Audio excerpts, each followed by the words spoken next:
किसानों की ज़मीनें छिनती हैं, मजदूर विस्थापित होते हैं, रोज़गार के नाम पर जो विशाल वर्ग के लिए खोल दिए जाते हैं, जो जंग ग्रस्त इलाके इज़राइल, यूक्रेन, रशिया में रोज़गार के रास्ते यहाँ खोल दिए जाते हैं उनके लिए डंकी रूट, जहाँ वो अपने घर बार अपना सब कुछ बेचकर जाएं और फिर हथकड़ियाँ लगाकर, बेड़ियाँ पहनकर, बेइज्जत करके लौटा दिए जाएं वापस भारतवर्ष में।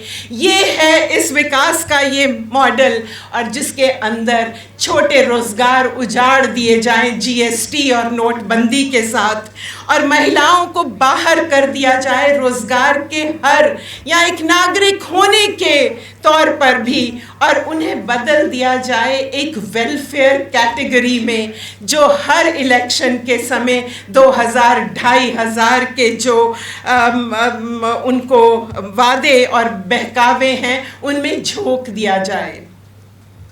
इस विशाल वर्ग के अनुभवों को सामूहिक अनुभव के रूप में ना देखा जाए, इसके लिए मजहबी नफ़रत जो है उसकी सियासत सामने आती है।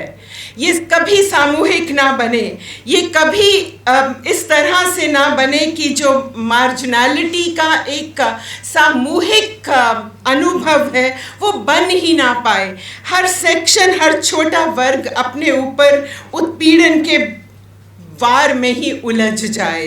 मुसलमानों की लड़ाई मुसलमान लड़े, दलितों की लड़ाई दलित लड़े, महिलाओं की लड़ाई महिलाएं लड़ें, पर बिंदु जुड़े ना। पर जब बिंदु जुड़ते हैं तब इस स्टेट के लिए एक मुसीबत खड़ी होती है, एक चैलेंज बनता है, और लड़ाई सामूहिक बनने की संभावना खुलते ही जो स्टेट है उसके लिए खतरा बनता है।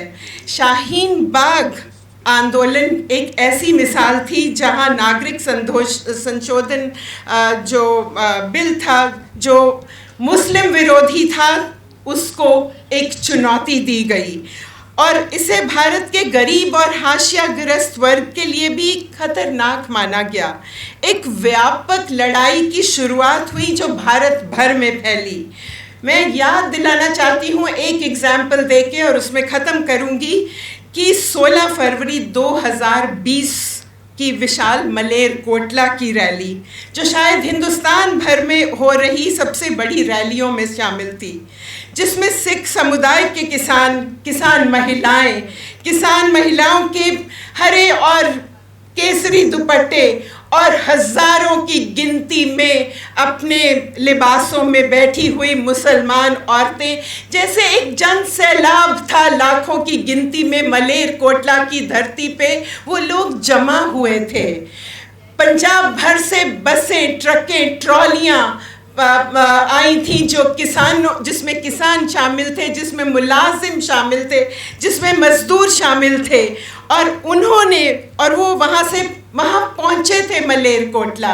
दिल्ली से भी विद्यार्थी पहुँचे थे, हमारे बहुत सारे जो मानवीय अधिकारों के कारकुन हैं वो भी पहुँचे थे।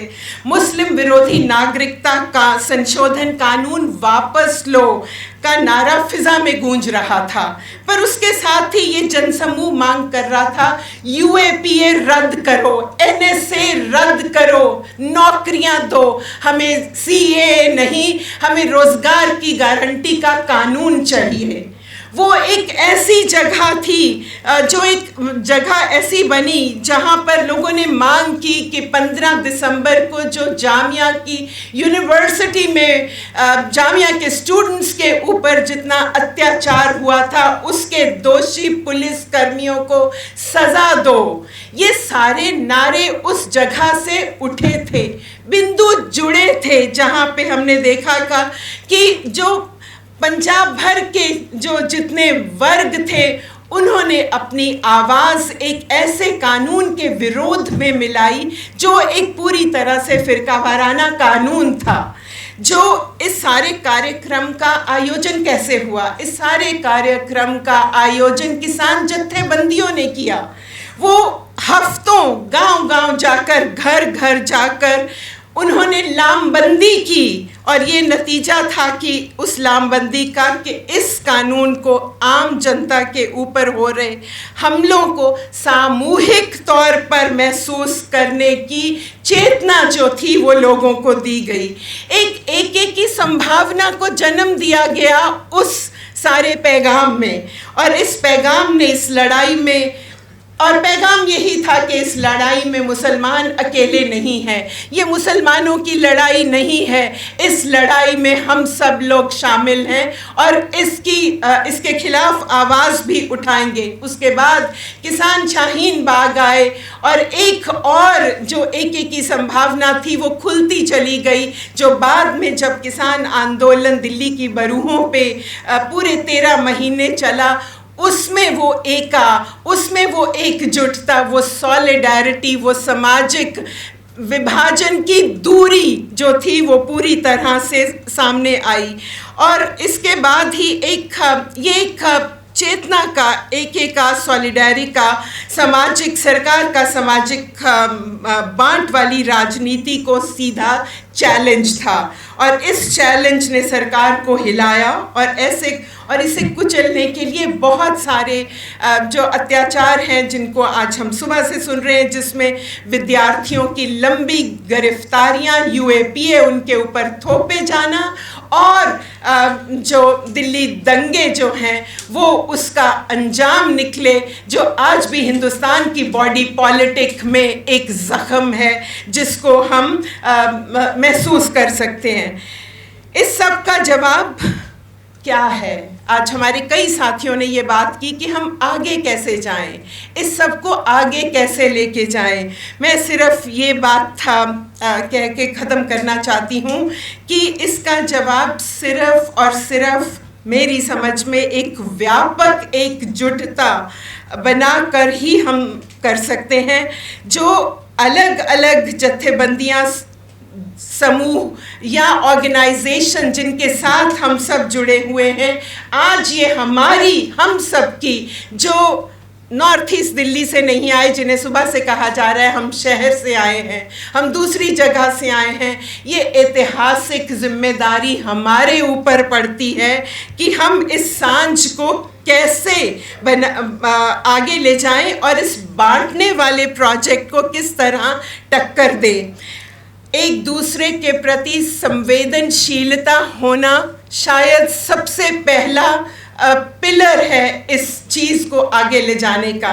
हम में संवेदना होगी तभी हम लड़ने के लिए सामने आएंगे, पर इस संवेदना को संघर्ष में कैसे बदलना है, आज हमारे आगे ये सवाल है। हम इस संवेदना को कैसी दिशा देते हैं, हम इस संवेदना को संघर्ष में तब्दील करके भारत का जो हाशिए पे पड़ा हुआ हर वर्ग है उसकी एकता किस तरह से बनाते हैं।